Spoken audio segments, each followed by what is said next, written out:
It's 2:52 a.m. My phone lights up, a camera Honey, notification. wake up. I nudge my girlfriend Wake awake, up. heart pounding.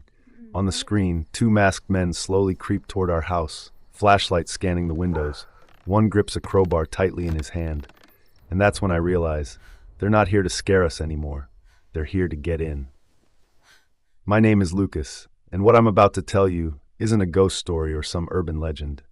It's the terrifying reality my girlfriend and I experienced just weeks after moving into our new home, a place that should have been our sanctuary.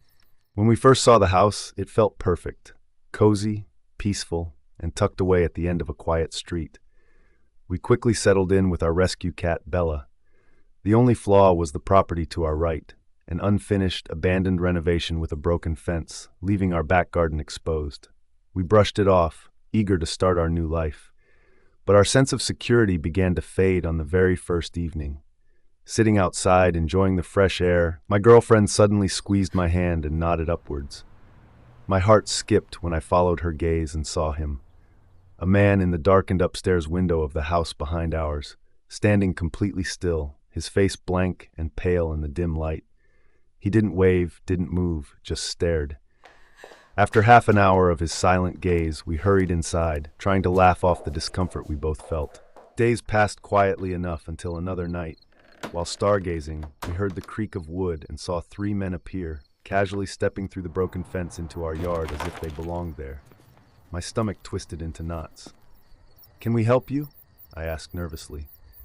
The youngest, gripping a large bag, smiled oddly, offering stolen dishwasher tablets. When we declined, he shrugged and left, but the casual ease of their intrusion left us shaken. It got worse from there.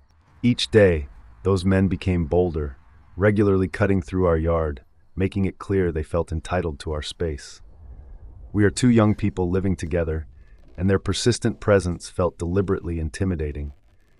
My girlfriend began refusing to stay home alone. One afternoon, I saw two police officers quietly inspecting the abandoned property next door. They left without saying a word. Days later, officers knocked on our door, informing us the occupants behind our house had been evicted for aggressive and antisocial behavior. Relief flooded us. Maybe now we'd finally have peace. But the nightmare was just beginning. One evening, I was startled out of the bath by a loud bang.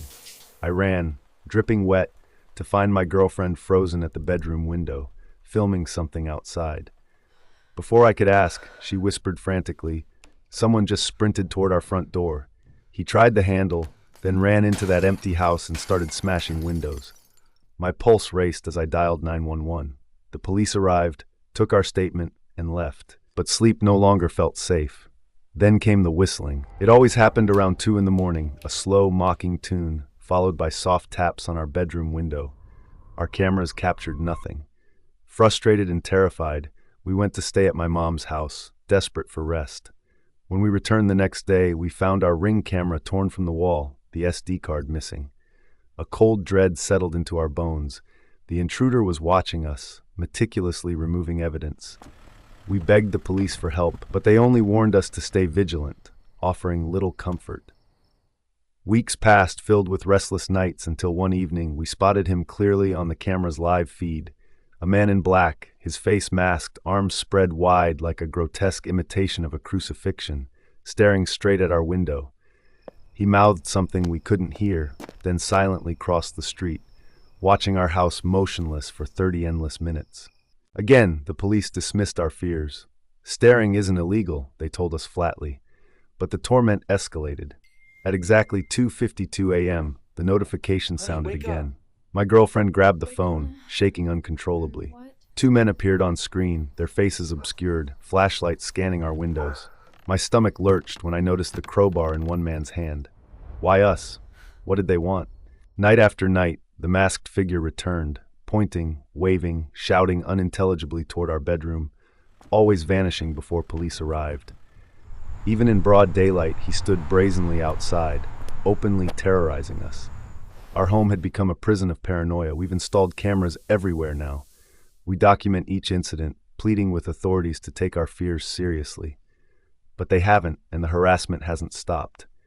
As I tell this, he's probably outside again, staring up at our window, waiting patiently, knowing exactly how powerless we feel.